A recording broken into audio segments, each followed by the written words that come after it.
Hi, welcome to this edition of Peak Life. I'm Karen Myers. Today we're going to be talking about opioid and heroin use in our city. And joining me is David Dillon with Chesapeake Integrated Behavioral Health Care. Welcome to Peak Life. Thanks for having us, Karen. Now, how serious is the heroin and opioid use problem in Chesapeake? Well, like other communities in our region and also throughout the Commonwealth, this problem really started, I'd say, back in 2009, 2010. Now, with our agency since 2013, we've seen a steady increase with persons seeking treatment for heroin use at our agency. And as far as overdose deaths, back in 2013, we had 11 that were related to heroin overdose. In Chesapeake. In Chesapeake. And in 2018, the last available stats we have, that number was 21 in Chesapeake. So it's not going away. It's not going away. We did have a slight decrease from 16 to 17, where we had one less person who overdosed on heroin, but it stayed pretty consistent from about 2013. Now, who is susceptible to becoming addicted, and how does someone become addicted to heroin or even opioids? Persons who are taking prescribed painkillers for chronic pain or for pain management are susceptible. Those who may have a prior addiction to another substance, such as alcohol or cocaine, they're susceptible to heroin addiction. And also those individuals who may have an underlying mental health issue, where to handle their symptoms of their mental illness, they may use substances. And also those who kind of go up the ladder as far as substances, maybe starting with alcohol and marijuana, and then progressing up to heroin and other opioid use. Now, is there a stigma associated with it? Because I know a lot of us may think, well, someone who's using heroin is not my next door neighbor. It would not be someone in my family, but that's not true. It could be someone who starts out with a back injury. Exactly, and a national stat that they've just released is about 80% of people who were using prescription drugs, for pain management, eventually go to heroin. Why is that?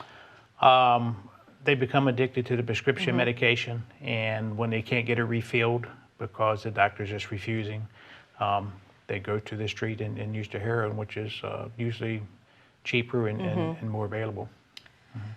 Now, how are the family members affected by their loved one's addiction? Because we know the person who's addicted is not the only victim in this. Unfortunately, when addiction happens in a family, whether it's alcohol or heroin or other opioids, it can create several problems. Communication is broken down. There's real issues with trust, with the individual. Financially, it could be very disabling because the individual may begin stealing from family members in order to support their habit. They may use their bank cards to drain their bank accounts. And then sadly, if someone does overdose and die from heroin, the family members, I think, have a sense of guilt because they try to think, what did we miss? What signs were there and we didn't miss? And what could we have done to prevent this? Right, a sense of helplessness, I would imagine, would be associated as well. And remorse. Absolutely. Now, and I think we've talked about this before in another program, when someone first tries, say, heroin, it's a choice, but after that, does your brain actually change? Yeah, heroin is a very unique addiction. The studies show that you can get addicted to heroin or other opioid in 7 to 14 days. Wow. And what heroin does and other opioid does, it triggers the what they call feel-good hormones in your brain, which are dopamine and endorphins. And so your brain gets used to these feel-good chemicals being released. And so the person uses more and more, and eventually the addiction is set. Now, what services are available or resources at CIBH for someone who is addicted or their family members? We have outpatient counseling and therapy. There's also support groups. For those who need what's called an opioid replacement therapy, we refer them out to some providers in the community, and that would be where they would need to use medication like Suboxone or Methadone to help with the withdrawals. The withdrawals from heroin, although usually they're not life-threatening, they can be very severe as far as making a person feel bad, and in order to prevent that, they call it being dope sick, they go back to using the heroin. Can you talk about Revive? Yes, Revive is a free training that's offered through our Prevention Services Department.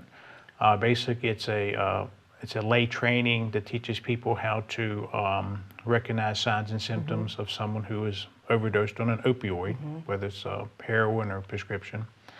And we also teach them how to administer the medication Narcan, which in most cases reverses the effects of an opioid overdose.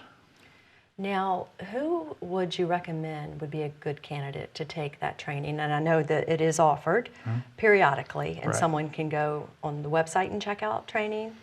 Yes, and the website for trainings and workshops is cibhprevention.com. Okay. Who would attend? I would say, of course, anyone who is to take a prescription medication.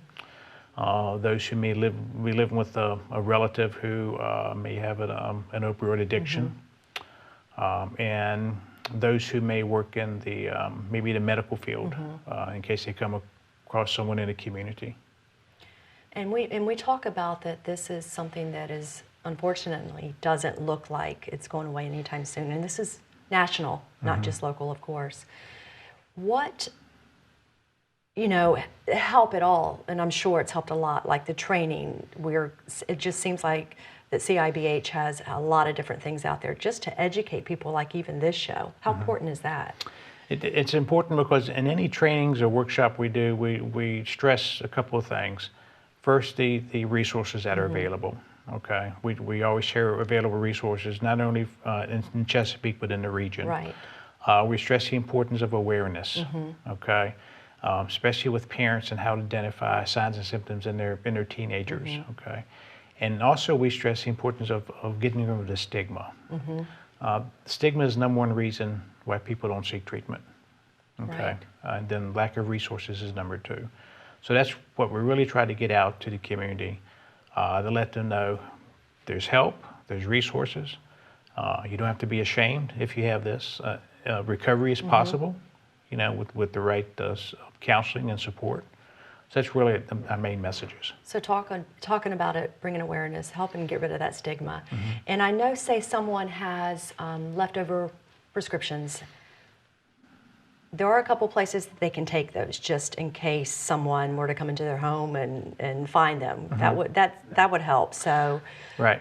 Where at the police department, I believe? Yeah, there's a drug drop-off box at the main police headquarters off of Albemarle. That's 24 hours available. So, but there's also local pharmacies have medication drop-off boxes as well. I know Walgreens and CVS in our city.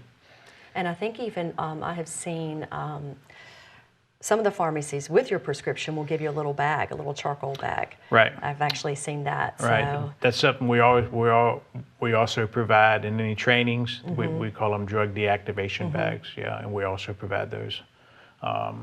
So in prevention, we do a lot of supply reduction, which is what we just talked about, and